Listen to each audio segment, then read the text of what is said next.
Yeah, well, so during this video, those puppies are going to complain because It's the first time they've been away from their other siblings. Yeah, There's right. two together. Exactly, and Two boys. they've been in a car, and they, there you go. But we whisked them away in the cage. Right. So their playpens. So why don't we talk a little bit about what you're doing here, Tammy? So that's well, they're going for their vet check. They're going to their homes. And, why are they sick? No. They're doing the vet check to go to their new homes. Right. Well, I'm just letting people know. No, so they're not sick. Right. Exactly. They're not going to a vet check. We always do a vet check before a puppy sleep. We always give our shots at home. Not going to the vet because that's where the sick dogs go. But I get my shots from my vet. Yes. So when do we take dogs to the vet? Well, always. So when you get a vet check, I think it's good for 10 days. Yes. So you want to time this right. So you don't want to take them in at the last moment, especially if there's a problem, because then you've got a problem with your customer. You've got to all of a sudden announce, well, there's this issue or that. But then you don't want to do it on 10 days beforehand if you can avoid it, because your certificate may no longer be valid. So there's different kinds of vet checks that you can have done. You can get different documentation. You can get a statement from the doctor that says, check the dog, it appears to be fine, or there's this issue, whatever. That's one thing. The main reason for a vet check is also so our customers can have that to know that we did take them in for a vet check. Absolutely, yeah. The other, sometimes your nanny needs them and sometimes they don't. Baby, hush. Yes. So. Very vocal. Yeah, that's fine. So what can you get? So you could get an acclimation statement. That would be something that says this dog is okay to travel with these temperature ranges. You might need that. You will need that if your dog is going to go on transport or cargo. We don't use that. We don't like that. But if your dog is going on cargo, you will need an acclimation statement. So that's another thing that you need, is a signed thing from a DVM or a DVM that says this dog is okay to travel within this temperature range. So that's one thing. Then you definitely always want a statement from the vet that saying this dog has been checked and appears to be in good health. And then you may need a USDA form. Is it a green form these days? Do you know? Well, now my USDA one was white, but I always thought they were green. Okay. So there's a USDA form that you need. I think you're going to need that if the dog goes cargo. You may not need it otherwise. So the USDA form, you've got to pay a bit of money for that. Not a lot, maybe $15-20 to add that to it. And that report goes to the Department of Agriculture. So there are some things I don't like about that, because you get somebody else knows what you're doing. I mean, look, for us, it's not an issue. We don't have got a couple of dogs in our house. Yeah. We don't fall under having to have a kennel license for what we're doing, although we have a kennel name and all that kind of stuff.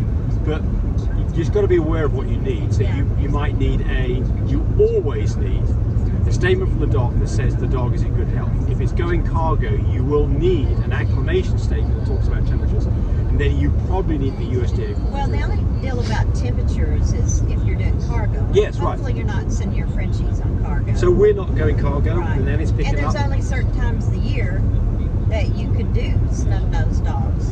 Absolutely. So that's another thing. Now that was a long time ago, well, so I don't know what the rules are now. It's got worse now. So here's the thing on that. This is going to turn into a video just about transporting it, which is fine. So so look, what's going on here? The problem you've got when your dog goes cargo is you're releasing your dog to some people at Delta Dash or wherever it is with 10 other animals. With 10 other animals that birds, snakes, that could have sickness. Whatever. So super important that you've got full vaccinations on your dogs before you do this. I mean, certainly the first 2 vaccinations. And then you've got to be aware of, you've got to have the right crate. That's an approved crate. You have to have some food and some water with it that you're going to give with it. You have to have a method of locking the crate up, which would typically be wire ties. Not wire ties, zip ties. Zip ties, right. We recommend that you don't include any registration paperwork to go with that because it can get lost. Send that separately. Remember that when you take your dog to the airport, it could get bumped. if there's other dogs or they've got a full flight and there's no baggage, you could get a phone call back within half an hour after you've drummed the dog, or an hour later, that says, hey, your dog's not going out this way. Please, there's plenty of nannies to use that fly those babies in the cabin of the plane. We've been lucky. We've had a nanny for 7 years. She is certified. Love her to death. But there's other nannies that you can find. Shop around for prices. I can't tell you exactly what all the prices are. Well, I'll give you some ideas on that from what we did. So I think the price range is anywhere from 500 to 800. Domestic. Going to an international airport, major airport that's close to your customer and close to you. And that puppy will fly in the plane with the nanny.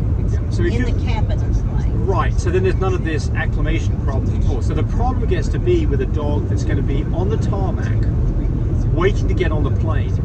Maybe they're waiting to see whether or not there's room for that dog, and it gets crazy hot. Right now in Arizona. I wouldn't do cargo. We'll talk a little bit. You may be forced into this in Las Vegas right now today. They're talking about temperatures of like 150 degrees. Well, there's no way they're doing it right now. The airline's stopped. I know, but we're going to talk about this whole thing. Temperatures. The trouble with this is, in the summertime, temperatures can get crazy hot, especially on a tarmac that's black. You can get a temperatures of 104 degrees. That will do a dog in. So, especially a small dog, especially a flat-faced cephalic dog. 90-something would do them in too. So, there are certain situations where you are forced, if you're going to fly a dog, to wait. If your dog is over 25 pounds, it's not going to get in the plane. It's not going to go with the nanny. There's no way that's going to fit underneath. The dog has to be in an airline-approved carrier, soft carrier, that will fit under the seat in front of you, and that dog has to be able to turn around in it. And they've actually got even more stringent regulations than that in terms of the amount of height that the dog should have standing up, which you probably don't have to meet. But the point here is, do your homework. Make sure, especially if you're going to go cargo, that you have everything in all your paperwork up front and you know what you're doing. And we haven't done this in such a long time that we are not up to date on what was required for cargo. But if you're going to ship a Great Dane somewhere, you're not going to get that in the plane with a nanny. It's going to have to go cargo, or you're going to have somebody drive it. Now unless it's their puppy. Oh, a puppy. Yeah. Well, but there's limits on that. It has to be at least 8 weeks old. Any dog that flies. I don't know about the big dogs, James. I don't know, but we have to research. Yeah. Any dog that flies, I think, has to be at least 8 weeks old. I believe that's right. But on our Frenchies, they need to be really 10 weeks old. Yes, that's our rules. Close to 10 weeks is possible. That's our rules, though. Well, no, sometimes it's my nanny's rules too. What's our rules too? Ask your nanny. Yeah, but people who you can cheat on this and come up with a different date for birth and pretend like the dog's 8 weeks old when it's 6. But we wouldn't do that. Oh God, 6 weeks on a Frenchie is way ridiculous too. We've only had one shot, if that. I've heard some people saying they've been, got their Frenchie at 6 weeks old. That's crazy. I think so. A lot of stress problems those puppies go through when they leave that litter that early. So that's something else. Let's talk about that for a second. So what can happen if you stress a dog out? Coccidiosis. Giardia. An unhappy puppy crying all night long, Floppy. just being a big floppy ears, all the things. So things like coccidia and giardia, those are present in all dogs. You've got things inside you as well that would cause you all kinds of grief, but they are under control because your immune system is taking care of it until something stresses you out, an illness, a death in the family, being taken away from his siblings. Those are all things that affect dogs too. So you can get in a situation where a dog is absolutely healthy, all of a sudden it comes down with a bout of diarrhea, and it's being caused by the fact that the dog's being stressed. So you want to make this as stress-free as you can. So now, what do you do if the dog is you're going to go with a nanny, and the dog is barking like crazy? The dog just won't calm down. What do you do in a situation like that? Because if you put that, Sammy said, don't say anything. So I'm going to say what you could do and what you shouldn't do. So the airlines would say, do not sedate the dog. That's what the airlines are going to say. We haven't been in this situation, but I can tell you that what people do in these situations is they do things like give these calming, what do you call those things? Calming bites? Got THC in them. CBD. got CBD oil in them or whatever. You can buy them at PetSmart, and they're basically, these are the kind of things that, for instance, I've been recommending these to. I just had somebody the other day, had a dog who got a slipped disc, and the dog was having some problems, and I said, go get some of those calming treats at PetSmart, stick that dog in a crate for 48 hours so it's not moving around, and see if that does anything. Sell them on our website. Oh, do we? That's me. I thought I did. Rock him in the. That's me.